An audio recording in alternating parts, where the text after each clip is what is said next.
Patricia od manžela utiekla ešte v lani v apríli. Vraj ju týral. O tom, že ju manžel ponúka na virtuálnej zoznamke, sa dozvedela od muža, ktorý jej sám zavolal. Toto všetko napísala polícii, no tá podľa nej nič neurobila. Išla teda za okresným prokurátorom. On mi povedal, že on to najlepšie rozhodol podľa svojho vedomia, že to nie je trestný čin. Ako sa vám vyjadrilo k tomu inzerátu?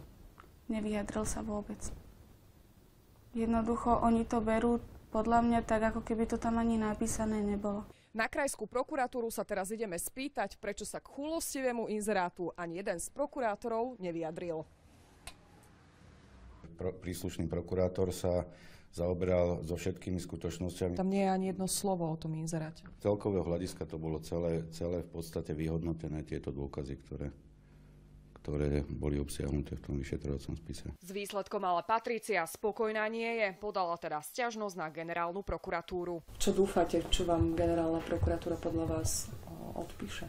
Dúfam, že to bude naozaj podľa spravodlivosti, že naozaj je to trestný čin, pretože naozaj to zlo, ktoré mi manžel spôsobil, a hanbu a poníženie na celý život, nemyslím si, že je to na obyčajnú pokutu. Bez ohľadu na to, ako prípad generálna prokuratúra vyhodnotí, Patricia má ešte jednu možnosť. Na manžela môže podať žalobu na odškodnenie za neoprávnený zásah do ochrany osobnosti.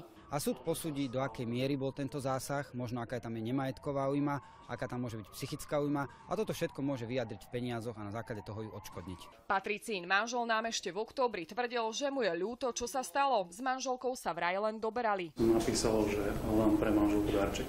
To bolo všetko. To bolo všetko. To, čo sa stalo medzi nami, ma mrzí. Priznal vám možno niekedy nejakú ľútosť, alebo sa vám ospravedlnil za to, čo spravil? S úsmevom na perách. Zuzana Ondrušková, televízia Markíza.